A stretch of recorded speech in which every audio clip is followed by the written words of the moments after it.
చెల్లెళ్ళు, సోదరులకి, అలాగే మీ అందరికీ ముందుండి నడిపిస్తూ ధైర్యాన్ని ఇస్తున్న సర్వోదయ యూత్ ఆర్గనైజేషన్కి, అలాగే నన్ను ఆహ్వానించి చక్కటి పరిచయాన్ని నాటిస్తూ నన్ను మీకు మంచి మాటలు చెప్పాలని పిలిచిన ఇందిరా మేడం గారికి, అలాగే సర్వోదయ టీంకి, సఖీ టీంకి, ఈ సమాజం కోసం పనిచేయాలని మీ గ్రామాల నుంచి ఇక్కడ దాకా చేసినటువంటి మీ అందరికీ పేరు పేరున సామాజిక ఉద్యమం అన్నారు. ముందుగా నన్ను నేను మీకు పరిచయం చేస్తున్నాను, లేకపోతే ఏమో గడ్డం పెంచుకున్నాడు, వీసా తిరిగి ఉన్నాయి, పిచ్చి పిచ్చిగా ఉంది ఎవరైనా అనుకుంటాను. నేను ఒక షార్ట్ ఫిలిం చేయడానికి ఒక పెద్ద సోదరుడు, చాలా పెద్ద వ్యక్తి. నువ్వు బాగా మాట్లాడతావు, సూటిగా వివరిస్తావు, కాబట్టి విగ్గులు పెట్టుకొని యాక్టింగ్ చేయడం నీ వల్ల కాదు, లేదా జుట్టు ఉన్నవాళ్ళు ఆ ప్రోగ్రామ్ చేస్తే న్యాయం చేయలేరని చెప్పి నాతో 2-3 నెలల నుంచి ఈ జుట్టు, ఈ మీసాన్ని గడ్డం పెంచిపిస్తున్నాడు. లేకపోతే చాలా దగ్గరగా కట్ చేసుకొని మా అందరికి నచ్చినట్టుగా ఉండేవాడిని. ఓకే, తిట్టుకోకండి, ఈ మీసాలు ఎదురా, ఈ గడ్డం ఎదురా అని. ఓకేనా? ఇది క్లియర్ అయినా ఫస్ట్ అయితే. ఎందుకంటే ఫిజికల్ అపియరెన్స్ చాలా ముఖ్యం. ఒక నీట్గా శుభ్రంగా ఉన్న వ్యక్తిని మందలియాలనుకుంటాం, నిజమా కాదా? ఏ ఇంటికైనా వెళ్తే శుభ్రంగా ఉన్న ఇల్లు, పరిసరాలు మంచిగా ఉన్న ఇల్లు, అక్కడ ముగ్గేసో ఊడ్చో ఆ ఇంటికి దుమ్ము చెత్త లేకుండా ఉన్న ఇంటి దగ్గర ఇంకాసేపు ఉండగలుగుతాం.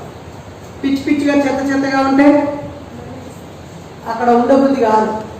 అందుకే నేను చెప్పేది కూడా మీకు వినబుద్ధి కాదని ముందే ఎందుకు పెంచిందని చెప్పాను. ఏమయ్యా నా భారం తగ్గింది. ఓకే, ఇప్పుడు ఓకే కదా? మీ తమ్ముని నేను, నాకన్నా పేరు పెద్ద అయితే, చిన్న అయితే మాత్రం అన్నాను. ఇక్కడ ఒక్కతే చెల్లి ఉంది, అందరు అక్కడే. Okay right. మరి పరిచయం చేసుకుంటా. నా పేరు బైరి నరేష్, మాది కమలాపూర్ మండలము, కన్నూరు. నేను ఉస్మానియా యూనివర్సిటీ హైదరాబాద్లో పిహెచ్డి అనే పెద్ద చదువులో లాస్ట్ చదువు అదే పిహెచ్డి అనే చదువు చదువుతున్నాను. అది చదువుతూ పోలీసు వాళ్ళు పిలిస్తే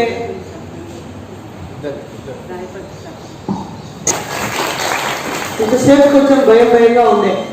ఎందుకంటే ఎదురుగా ఎక్కువ మంది మహిళలు ఉండి డయాస్ మీద ఒక్కరే అక్క ఉండేసరికి నేనే సగం ఆక్రమించినట్టుగా ఫీల్ అయ్యాను. ఇప్పుడు మేము మైనారిటీలో పడిపోయినాము. 25%, 75% హ్యాపీ. సో నేను ఎప్పుడు ఆగిపోయినాక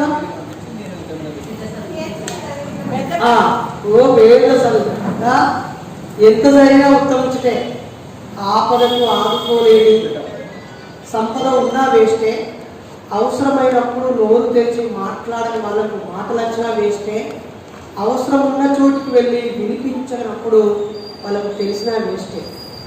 అక్కడ ఇంత అన్నం ఉండే లాభం. ఒక పద్యం ఉంటుంది,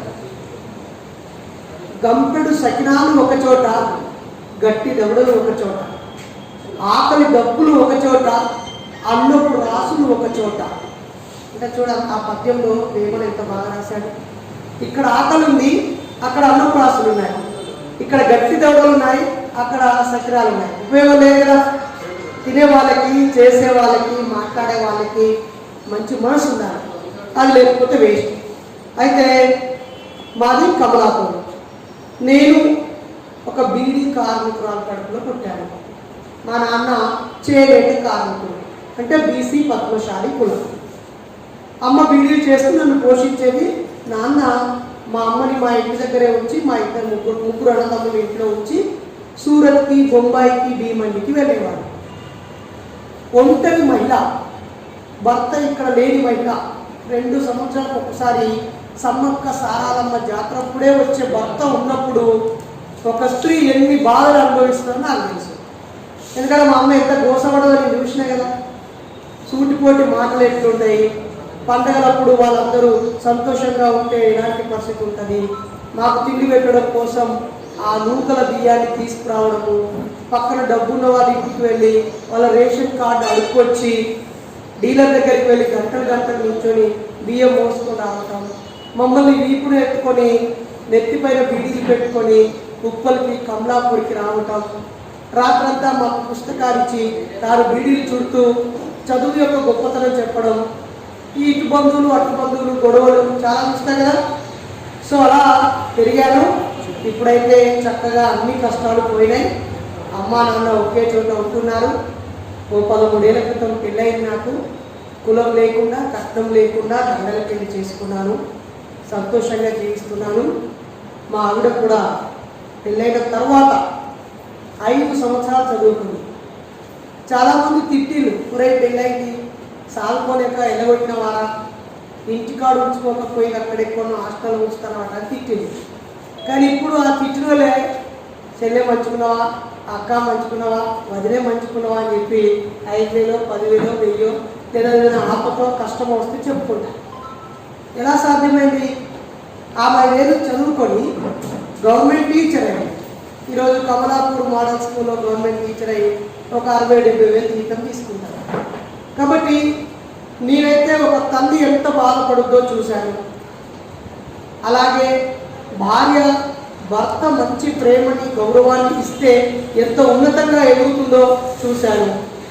అంతేకాకుండా ఒక సైకాలజిస్ట్గా ఎప్పుడో 2006లో సైకాలజీ పూర్తి చేసిన నేను గడిచిన 13-14 ఏళ్లలో అనేక స్కూల్స్కి కాలేజెస్కి వెళ్ళి ఎలా జీవించాలి, ఎలా మనల్ని మనం సరిదిద్దుకోవాలి, కోపతాపాలను ఎలా అధిగమించాలి అనేవి సూచిస్తూ వస్తున్నాను. ఆ క్రమంలో ఎంతోమంది ఇందిరా మేడం లాంటి వాళ్ళు కౌన్సిలింగ్స్కి పిలుస్తూ ఉంటే క్లాసులు చెప్పడానికి వెళ్తూ ఉన్నాను. పోలీసులు పిలిస్తే కౌన్సిలింగ్స్కి, సెంట్రల్ జైల్లో హత్య చేసి జైల్లో ఉన్న వాళ్ళకి కౌన్సిలింగ్స్ ఇవ్వడము, అలాగే యూనివర్సిటీలో ప్రేమ పేరుతో మోసపోయి చచ్చిపోవాలని డిసైడ్ అయిన వాళ్ళకి ధైర్యం చెబుతూ అలా నా పని నేను చేస్తూ వెళ్తున్నాను. ఈ క్రమంలో నేను ఇతరుల ఆస్తులు డబ్బులు ఆశించకుండా నేను మా భార్య కలిసి చక్కగా ఇల్లు కట్టుకున్నాం, కారు కొనుక్కున్నాం, ఇల్లు మీద ఇల్లు కట్టుకున్నాం, ఇప్పుడు మరో చోట స్థలం కొనుక్కున్నాం హైదరాబాద్. అంటే ఎందుకు చెప్తున్నాను మీకు? ఏటులు గొప్పలు కాదు. ఒక మాట్లాడే తమ్ముడు తానేం చేసేది. నిజంగా మనం బాబాసాహెబ్ అంబేద్కర్ ఏం చేశాడు, సావిత్రిబాయి పూలే ఏం చేసింది, జల్ఖారీబాయి ఏం చేసింది, లేకపోతే మేధా పాట్కర్ ఏం చేసింది, అరుణారాయ్ ఎంకేఎస్ఎస్ సమాచార హక్కు చట్టాన్ని సాధించిన అరుణారాయ్ ఏం చేసింది, పూలాంజ ఏం చేసింది అనేకంటే ఎదురుకుండా ఏం చేసిందో చెప్తే జల్ది కనెక్ట్ అయిపోయి మళ్ళీ ఎప్పుడైనా నేను అనిపించినప్పుడు నా ముఖం చూడగానే ఈ ముచ్చట్లన్నీ మీకు అనిపిస్తాయి. కరెక్టేనా కాదా? సో అందుకే చెప్తున్నాను.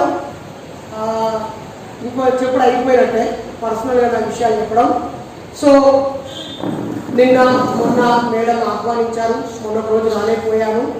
ఇక మీదట మా వరంగల్లో నేను ఉన్నన్ని రోజులు ఈ సర్వోదయ ఆర్గనైజేషన్కి ఎప్పుడు ఒక మిత్రుడిగా, ఒక సోదరుడిగా, ఇందులో సహాయ సహకారాలు అందించే వాలంటీర్గా ఎప్పుడు సిద్ధంగా ఉంటానని ప్రకటిస్తున్నాను. ఇంకొక విషయం చెప్పి పర్సనల్ విషయాలు ఆపిస్తాను. మా తమ్ముడు మంత్రాలు అనే పేరుతో చచ్చిపోయింది. నిజానికి మంత్రాలు ఉన్నాయి, మాయలు ఉన్నాయి, మూఢనమ్మకాలు వట్టి నమ్మకాలే, వాటిలో అర్థం లేదు. కానీ అమ్మకు భయం, చదువు లేకపోవడం, ఈయంతక్క ఆయంతక్క ఆయంతక్క చెప్పిన మాటలు విని వాటిని ఎంజిఎం తీసుకెళ్లకుండా ఆ పక్కన ఉన్న భూత వైద్యుడు, మాంత్రికుడు, గారికి వారి దగ్గర తీసుకుపోయింది. జబ్బు ముదిరింది, హాస్పిటల్ పోయినాక డబ్బులు ఎక్కువ ఖర్చు అయినాయి, వాడు చచ్చిపోయాడు.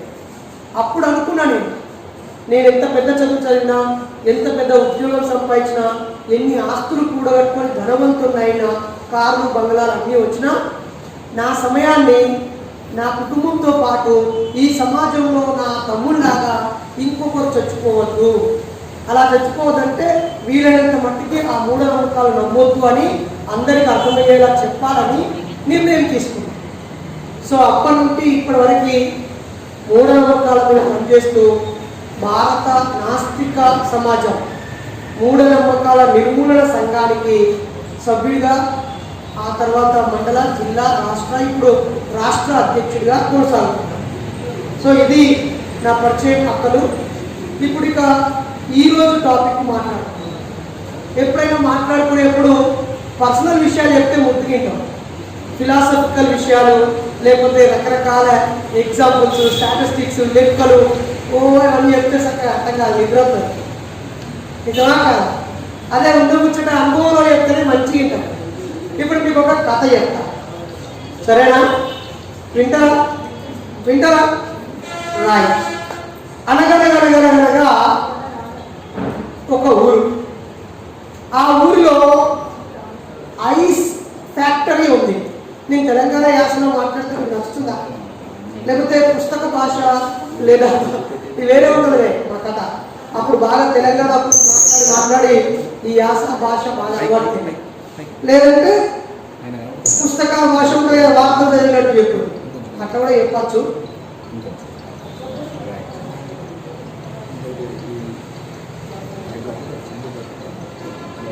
చెప్పండి మళ్ళీ ఒకసారి. రాయ్.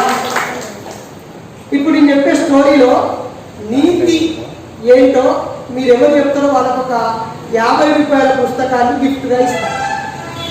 ఏమంటా? మంచిగా విని నీకేమర్థమైందో చెప్పాలి. ఎవరు అడుగుతుందో తెలియదు అంటే అందరూ వినాలన్నారు. రైట్.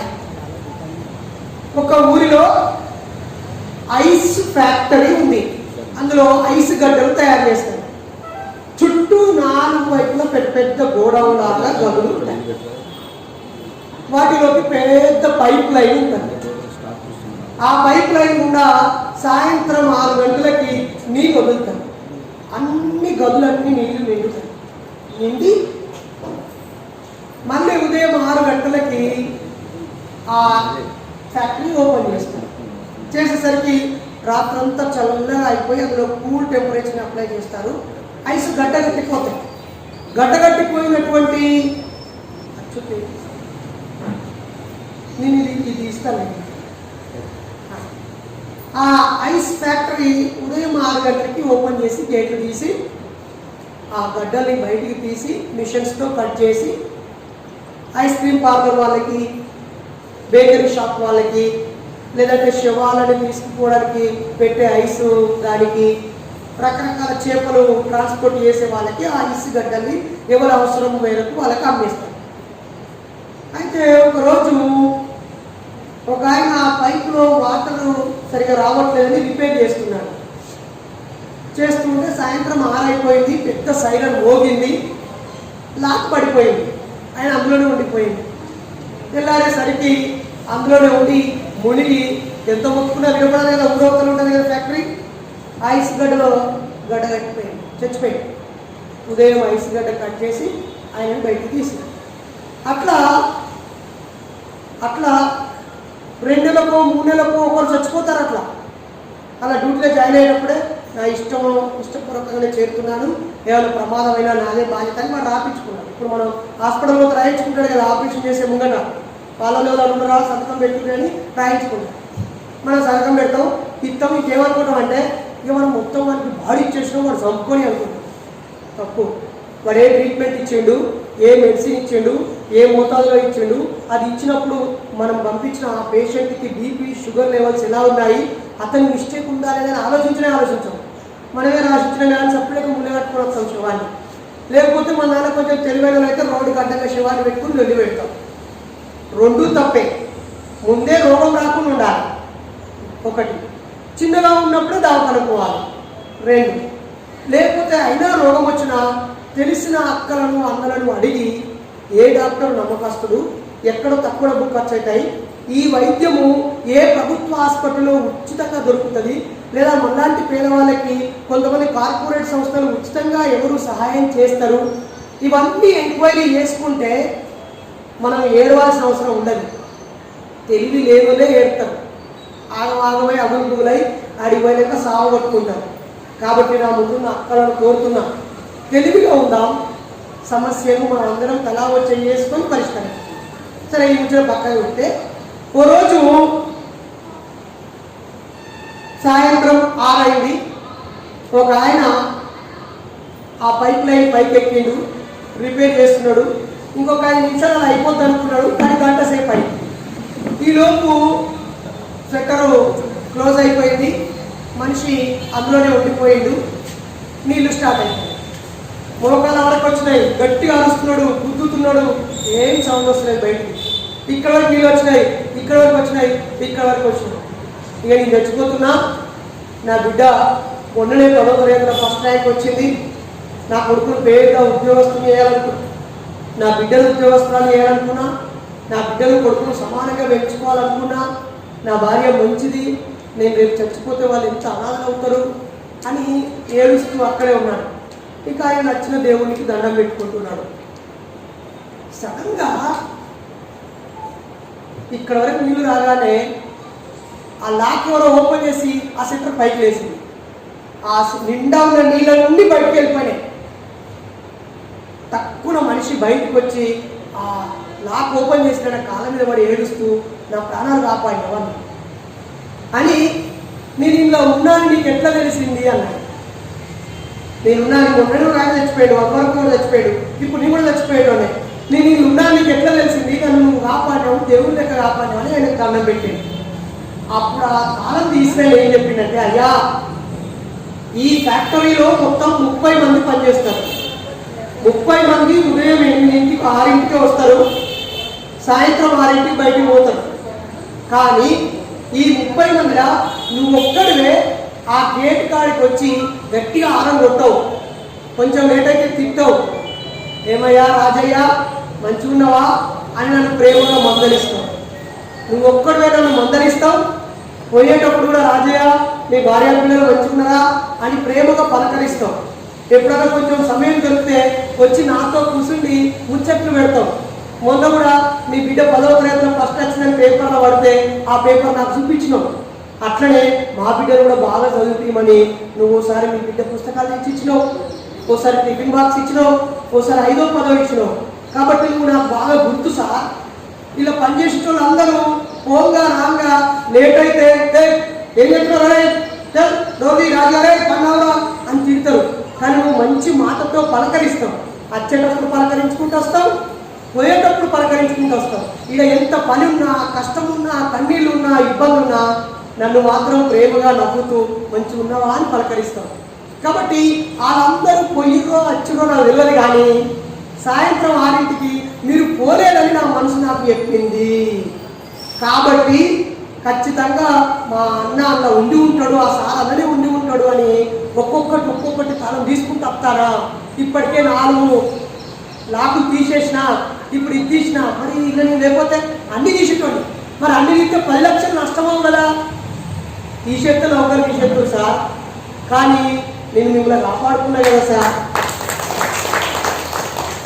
అని చెప్పి ఆయనకు దండం పెట్టి ఇద్దరు కలిసి పోయింది. ఇక్కడ మనకి ఏం అర్థం కావాలి, చచ్చిపోయిన తర్వాత 10 లక్షలు ఇన్సూరెన్స్ ఇచ్చుడు ముఖ్యం కాదు. చచ్చిపోయిన తర్వాత 10 లక్షలు ఇన్సూరెన్స్ ఇప్పించుడు కాదు, రోగం వచ్చిన తర్వాత కాదు, రోగం రాకముందే గుర్తించాలి. ఇప్పుడు ఈరోజు రక్షణ దళం అని పెట్టారు ఊరిలోనే. చాలా మంది ఆడవాళ్ళకి సమస్య వచ్చినప్పుడు ఆ ఊరు సర్పంచ్ మగ వ్యక్తి అయితే ఆయన దగ్గరికి వెళ్ళి సిగ్గు విడిసి బాధ చెప్పుకునే ధైర్యం చాలదు. లేదా ఆ ఊరు పెద్ద మనుషులు అంతకు ముందే రకరకాల పార్టీలో అయ్యుడు, లేకపోతే రకరకాల స్వార్థాలతో ఉండు, లేదంటే పైసలు అడిగేటోళ్ళు అయ్యుడు, లేదా నాంచేటోళ్ళు అయ్యుడు, ఎదుటోళ్ళు వెయ్యిపోయితే అది దిక్కు మాట్లాడేటోళ్ళు, ఇది దిక్కు తాగితే ఇది దిక్కు మాట్లాడేటోళ్ళు, ఏ కులపు పెద్ద మనుషులు ఉంటే ఆ కులపులో దిక్కే మాట్లాడే పెద్ద మనుషులు. ఇట్లా ఈ సమాజంలో న్యాయం చెప్పేవాళ్ళు, న్యాయం చేసేవాళ్ళు, నలుగురిలో మాట్లాడేవాళ్ళు వాళ్ళ మెదడులో ఉన్న చెత్తని ప్రదర్శిస్తూ ఉంటారు. ఎక్కడో కొద్దిమంది మాత్రమే కులం లేకుండా, మతం లేకుండా, స్వార్థం లేకుండా, ఎక్కువ తక్కువ చూడకుండా నిస్వార్థంగా మంచితనంగా కొద్దిమందే పనిచేస్తున్నారు. వాళ్ళకి మనం నమస్కరిస్తూనే, వాళ్ళని అభినందిస్తూనే వాళ్ళలాగా మీరు తయారు కావాలి. అలా అంటే మీరు ఊరిలో మీ గ్రామంలో అప్పుడప్పుడు నేను ఫలానా, మీరు ఏదైనా సైకిల్ సెంటర్కి వెళ్ళాలంటే నేను ఉన్నాను, లేదా సర్వోదయ సంస్థలు మీరు కలవాలంటే నేను ఉన్నాను, ఎవరికి చెప్పుకోలేని సమస్య బాధ ఏదైనా ఉంటే నాకు చెప్పండి అక్క, నేనేదో తీరుస్తాను కాదు, నాకు నలుగురు అక్కలు, సర్పంచులు, పెద్దలు, లీడర్లు తెలిసిన వాళ్ళు ఉన్నారు. అప్పుడప్పుడు కలిసినప్పుడు మేడం మా ఊళ్ళో ఒక ఆడపిల్లకు ఈ బాధ ఉన్నది, మా ఊళ్ళో ఒక అక్కకు ఈ బాధ ఉన్నది, ఎవరికి చెప్పుకోవాలో అర్థమైతే లేదట, ఏం చేయమంటామని వీళ్ళని అడుగుతా అని చెప్పాలి. కాబట్టి బాగా గుర్తుపెట్టుకోండి, ఆపరేషన్ చేసి ఆ గుండె కొట్టుకునేటట్టు చేసే డాక్టరు గంటకు 1,00,000 రూపాయలు ఇస్తున్నాడు.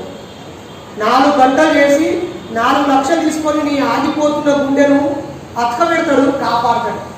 కానీ గుర్తుపెట్టుకోండి, 4 గంటలు ఆపరేషన్ చేసే డాక్టర్ కన్నా నీకు చిన్నగా గుండె నొప్పి వచ్చినప్పుడే ఈ గోలేసుకొని 10 రూపాయల గోలు ఇస్తాడు ఆర్ఎంపీ డాక్టర్. మరి 4 లక్షల డాక్టర్ గొప్పన, 10 రూపాయల టైంకు గోలు ఇచ్చిన ఆర్ఎంపీ డాక్టర్ గొప్పన?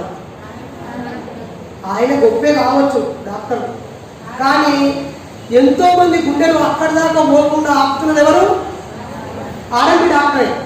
కాబట్టి దయచేసి మా అక్కల తోబుట్టులారా, చాలామంది సంతోషంగా ఉండట్లేదు. మీకు తెలుసు, వాళ్ళ ముఖం చూస్తేనే మీకు అర్థమైపోతుంది వాళ్ళు పుట్టిన దుఃఖంలో ఉన్నారా, బాధలో ఉన్నారా, కష్టాలలో ఉన్నారా, నవ్వుకుంటున్నారా, ఏడుస్తూ ఉన్నారా, ఎవరికి చెప్పుకోలేని బాధతో ఉన్నారా మీకు అర్థమవుతుంది. నిజంగా చెప్తాను, ముఖం చూస్తేనే అర్థమవుతుంది. వాళ్ళు కర్రగా ఉన్నారా, ఎర్రగున్నారా పక్కన పెడితే వాళ్ళు ఆనందంగా ఉన్నారా, ఆవేదనతో ఉన్నారా మీకు అర్థమైపోతుంది. మీరు ఎంతమంది చూస్తలేరు, నిజమా కాదా? కాబట్టి మీరు ఈ సంస్థలో మీ అంతటా మీరే, మా ఊళ్ళో మేము మీ సంఘం తరఫున మా గ్రామాన్ని, మీ గ్రామాన్ని కాపాడడానికి, ఇళ్ళని కాపాడడానికి కాదు, ఈ సంస్థను కాపాడడానికి కాదు, మీ ఊళ్ళో కొంతమంది ప్రాణాలైనా కాపాడాలి. ప్రాణం అని అనుకుంటున్నాం కదా. ఒక ఊళ్ళో గజ్వేల్ దగ్గర మా అమ్మ నన్ను పబ్జీ ఆట ఆడుకోనిచ్చలేదు అని చెప్పి పిల్లగాడు చచ్చిపోయాడు. ఒకవేళ వాళ్ళ భర్తకి తాను 20,000 రూపాయలు ఫలానా వ్యక్తికి ఆడానికి ఇచ్చిన ఆమె ఎగగొట్టింది, ఇక ఆమె ఇయ్యది. ఆ విషయాన్ని ఆమెకు చెప్పలేక ఆఫ్టర్ ఆల్ 20,000 రూపాయల కోసం ఆమె కుంగి కుంగి కుంగి చచ్చిపోయింది. 20,000 పెద్ద లెక్క వల్ల వాళ్ళ భర్త ఒక 10 నెల రోజులు సంపాదించగలుగుతారు కదా. కానీ ఇప్పుడు ఆ భార్య చచ్చిపోతే వాళ్ళిద్దరి పిల్లలకి తల్లిని తెచ్చేయగలుగుతారా 20,000? ఆలోచన చేయండి. చాలా చిన్న చిన్న విషయాలకే మన ప్రజలు ఎట్లా పరిష్కారం చేసుకోవాలో తెలియక మానసిక ధైర్యాన్ని కోల్పోతున్నారు. ఆ ధైర్యాన్ని ఇచ్చే మందు మీకు కావాలి. నేను వచ్చాను, ఇందిరాకి వచ్చింది, సర్పంచ్కి వచ్చింది, కొన్ని విషయాలు చెప్పకపోవచ్చు. కానీ మీరు పక్కకుంటే ఖాళీగా ఉన్నప్పుడు సీరియల్ చూసుకుని బంద్ చేసి, లేకపోతే ఉత్తగా ఏదైనా ఉట్టి ముచ్చట్టు పెట్టి బంద్ చేసి, అయ్యో నేను శిక్షణ పొందిన వ్యక్తిని, నేను నా ఊరికి ఒక తల్లి లాంటి దాన్ని, అందరి పొత్తుల అక్కను, నేను నా మీద ఒక బాధ్యత ఉంది అని అలా ఒక్కసారి అందరి ముఖాలు చూసుకుంటారా అని ఎవరో ఒక ధీరంగా ఉంటారు. యేసు ప్రభు మొత్తం ఏం చేస్తారు ఎక్కడైనా, ఎవరు బాధలో ఉన్నారో పోయి ప్రార్థన చేస్తారు. వాళ్ళు కేసులు పెట్టరు, పోలీస్ స్టేషన్ తీసుకపోరు, జైలుకి తీసుకపోరు, ఏం చేయరు. బాధలో ఉన్న కాడికి పోయి ప్రార్థన చేస్తారు. కంటే వాళ్ళ కాళ్ళు ముక్కి వాళ్ళకి ఆదివారం బైబిల్లో పైసలు పెడతారు. తెలుసా, నేను ఇక్కడ అవమానిస్తానే. అలాగే ఈ సచ్చిదానంద సరస్వతి వాళ్ళు, రకరకాల బాబాలు, స్వామీజీలు, ఈ మధ్య కొంతమంది వచ్చారు కదా, వాళ్ళు ఇదే చూస్తారు. ఒంటరి మహిళను చూస్తారు, బాధలో ఉన్న మహిళను చూస్తారు, రోగాలు నొప్పులతో ఉన్న మహిళను చూస్తారు, కష్టాలలో ఉన్న మహిళను చూస్తారు. వాళ్ళు మత మార్పిడి కోసం పనిచేస్తారు, లేదా వాళ్ళు ఒక టీమును తయారు చేసుకుంటారు. కానీ ఇక్కడ మనకు కులం లేదు, మతము లేదు, ఏ స్వార్థము లేదు, ఏ పార్టీకి అనుకూలం కాదు. నిజమా కాదా? ఇప్పుడు సర్పంచ్ గెలవడానికి ఏదైనా ఒక పార్టీ తరఫున నిలబడవచ్చు, కానీ అయిపోయినాక ఊరందరికి సర్పంచ్ కదా. నిజమా కాదా? చెప్పండి. కాబట్టి ఇప్పుడు ఈ సంస్థ ద్వారా ఊరందరి బంధువులు మీరు, ఊరందరి పొత్తుల చుట్టం మీరు. కాబట్టి దయచేసి అప్పుడప్పుడు ఊరందరినీ పలకరించడం అలవాటు చేసుకోవాలి. కానీ మన ఊళ్ళలో పనికి వాళ్ళ సాంప్రదాయం ఉంటుంది. మనం పలకరిస్తే ఏ మునపామె వచ్చి పలకరించింది, ఇక భర్త చనిపోయినామే ఇంట్లో ఉండక మాకెళ్తూ వచ్చి ఉన్నవాక తినవాక అంటుంది. దీనికేం పోయే రోగం అని ఒక అజ్ఞానపు మూఢనమ్మకాలు కూడా ఉన్నాయి. అజ్ఞానపు మూఢనమ్మకాలు ఉన్నాయి. అది పట్టించుకోకండి. అలా పట్టించుకునే వాళ్ళు 1 రోజు 2 రోజులు 3 రోజులు 4 రోజులు పట్టించుకున్నారు. ఆ తర్వాత నీ మంచితనాన్ని చూసి వాళ్ళు గెలుస్తారు, నిన్ను ప్రేమిస్తారు, నేను ఇష్టపడతాను, నీ మాటకు గౌరవం ఇస్తాను. కాబట్టి ప్రియమైన అక్కలు, ఈ ఐస్ ఫ్యాక్టరీ స్టోరీలో మీకు ఏమర్థమైంది ఎవరో ఒకరు వేసి చెప్పాలి. ఎవరు చెప్తారు? అచ్యుత్ నువ్వు వెళ్ళి పుస్తకం తీసుకుంటా. ఓకే, ఐస్ ఫ్యాక్టరీ అనే స్టోరీ అంటే కదా ఎవరు చెప్తారు? లేక పైకి వేలికి పైకి రా కవ్వకుండా కదా రైట్. నేను ఇందాక నువ్వు ఎక్కినప్పుడు గుర్తుపట్టాను పీకి రాక. ఇప్పుడు అక్క ఈ ఐస్ ఫ్యాక్టరీ స్టోరీ నేను ఎందుకు చెప్పినా, ఆ స్టోరీలో ఏం అర్థం ఉన్నది, ఏం అర్థం చేసుకున్నది అక్క మీకు వివరిస్తాను.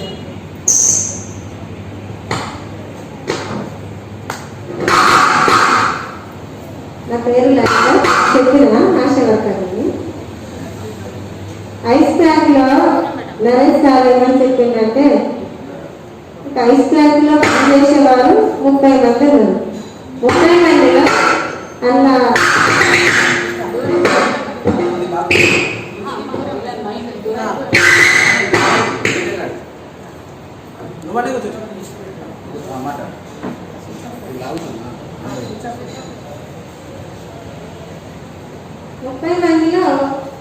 అందరూ వెళ్ళిపోయారు.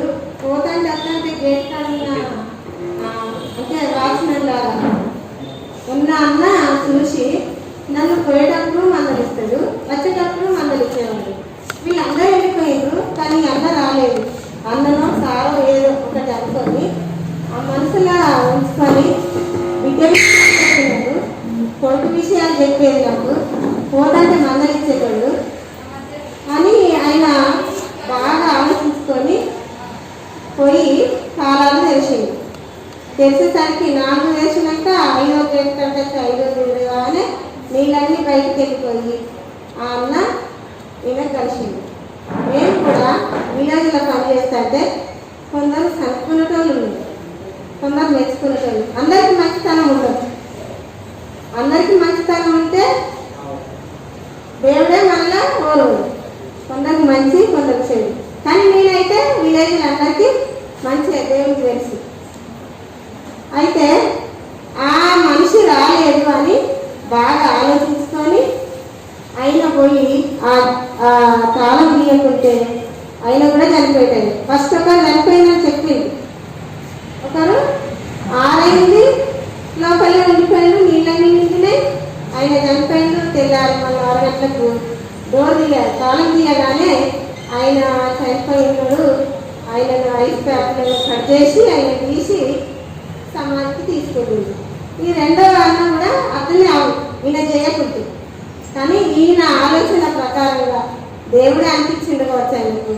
ఈయన వెళ్ళలేదు, నన్ను పలకరించటైనా. మనము విలేజ్లో పని చేసేవాళ్ళము ఒక్కొక్కరిని మందలించుకుంటూనే పోవాలి. నేను బయటకు వెళ్ళిందంటే ఇంటికి రావాలంటే చాలా లేదు, ఇది నిజం, నా సత్యం. బయటికి పోతే ఈ అక్కింటికల్లే గంటెక్కింది, అవి పోతన్న వాటికి అంటారు. నేను ఊళ్ళే ఆడిపోయాను, కోడలు కాదు. అట్లా కూడా కొన్ని పరిచయాలు ఎక్కువైతే ఇంకా నరేష్ సార్ చెప్పినందుకు నరేష్ సార్కు చాలా చాలా వందనాలు. నేను కూడా ఒక మాట, బీడి కార్మికురాలు, అమ్మ బీడి కార్మికురాలన్న వల్లే బీడి కార్మికులకు ఎన్ని బాధలు ఉంటాయో దేనికే తెలుసు. చుట్టాలైతే కూడా చూసుకోలేము, వాళ్ళ బీడి చేసుకుంటాం అనే ఆలోచన ఉంటుంది. ఈ చుట్టము ఎందుకు వచ్చింది, నేను బీడి చేయాలి, కాకుండా తప్ప చెప్పాలి, మళ్ళీ అక్కడ మేస్త్రి తింటాడో ఏమో అని ఇదొక బాధ. ఇంకా భర్త ఉంటే కూడా కొంచెం సహాయం, భార్య భర్త కూడా నరేష్ వాళ్ళ సార్ వాళ్ళ నాన్న ఎక్కడో పోయి సూరత్ భీమండి శాలలు అంటేనే చాలా మంది సూరత్ భీమండి అక్కడ పోయి పని చేసుకుంటా నా భార్య పిల్లలను నేను చదువుకుంటా